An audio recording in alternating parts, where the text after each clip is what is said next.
भारत में न्यायपालिका की स्वतंत्रता को बेहद अहम माना जाता है, लेकिन क्या एक बार फिर नियुक्त हो जाने के बाद किसी जज को हटाना आसान होता है? हाल ही में कुछ न्यायालय के जज से जुड़ी घटना के बाद महाभियोग प्रक्रिया चर्चा में है।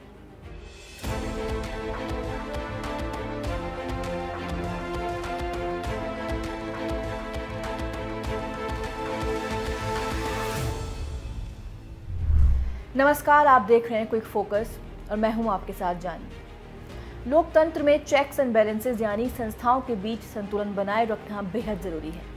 न्यायपालिका भले ही स्वतंत्र हो, लेकिन अगर किसी जज पर गंभीर आरोप लगते हैं तो उसे हटाने के लिए एक संवैधानिक रास्ता तय किया गया है, जिसे कहते हैं महाभियोग। आज के क्विक फोकस में बात करेंगे भारत में किसी न्यायाधीश को पद से हटाने की संवैधानिक प्रक्रिया यानी इम्पीचमेंट प्रोसेस के बारे में। सबसे पहले संविधान क्या कहता है? किसी भी सुप्रीम कोर्ट के जज को हटाने की प्रक्रिया आर्टिकल 124 सब क्लॉज 4 में दी गई है और यही नियम आर्टिकल 218 के जरिए हाई कोर्ट के जजों पर भी लागू होता है। लेकिन जज को सिर्फ दो आधारों पर हटाया जा सकता है। पहला, प्रूव मिसबिहेवियर यानी सिद्ध कदाचार, और दूसरा इनकैपेसिटी यानी मानसिक या शारीरिक असमर्थता। अब सवाल उठता है, इस प्रस्ताव की शुरुआत कैसे होती है? इसके लिए जरूरी है कि लोकसभा के कम से कम 100 सदस्य या राज्यसभा के कम से कम 50 सदस्य इस प्रस्ताव पर हस्ताक्षर करें। हस्ताक्षर होने के बाद ये प्रस्ताव लोकसभा के स्पीकर या राज्यसभा के चेयरमैन को सौंपा जाता है। लेकिन क्या वे इसे सीधे मंजूरी दे देते हैं? नहीं। स्पीकर या चेयरमैन के पास ये अधिकार होता है कि वे प्रस्ताव को या तो स्वीकार करें या फिर अस्वीकार कर दें। अगर प्रस्ताव स्वीकार हो जाता है तो अगला कदम होता है एक 3 सदस्यीय जांच समिति का गठन। इस समिति को संविधान के अनुसार जल्द से जल्द बनाया जाता है और ये कुछ महीनों के भीतर अपनी जांच पूरी करती है।